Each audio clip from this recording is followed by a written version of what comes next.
Hello, Dr. Gill. This is Angela Buckman.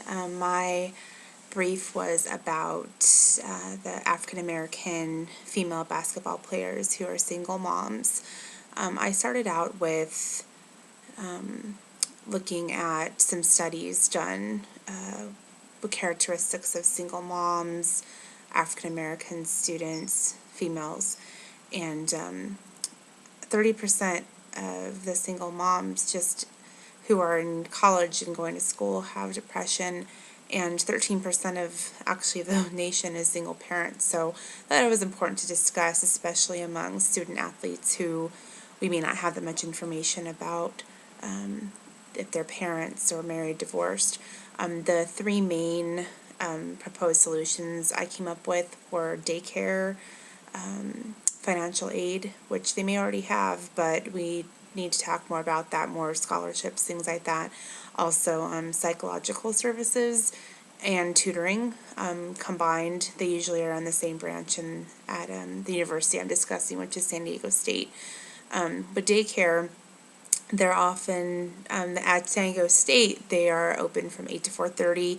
I mentioned that I would contact the director there. Her name is Robin Judd, and she would be a good outreach person to go to visit. I will go there, talk to her, come up with some solutions of making sure they're covered financially, but also see what we can do about hours open and closed.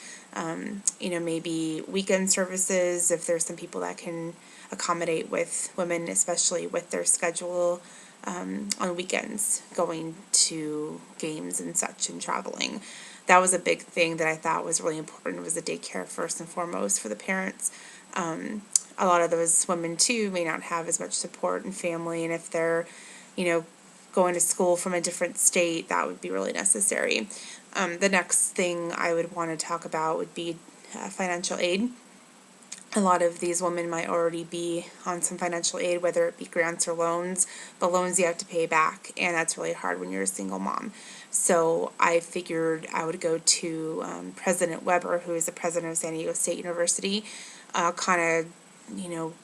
talk with him, see what can be done with financial aid as far as maybe even new scholarships, things that haven't been talked about specifically for African American female athletes, basketball in particular, but just kind of going in that direction with that, and making sure they have somebody to go to specifically for these student athletes to talk about making sure they've applied for every scholarship and they are on financial aid, but that they even have extra and surplus grants for women that have children, so they can use that for room and board or for food and the daycare if necessary on the weekends, things like that.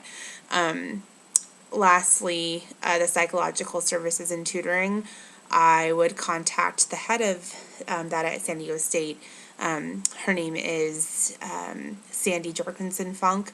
She's the head lead. I believe she's a psychologist there at the student services, and I would really contact her. I'd go in there, talk to her about making sure fees are covered for students. Even in enrollment, sometimes there's extra fees depending on what they need, but also accommodate the student athletes, making sure, because right now it's only open 8 to 4:30, Monday through Friday, seeing if there's something they could do maybe an evening if, the student has practice after school or doesn't have anybody to watch her kid.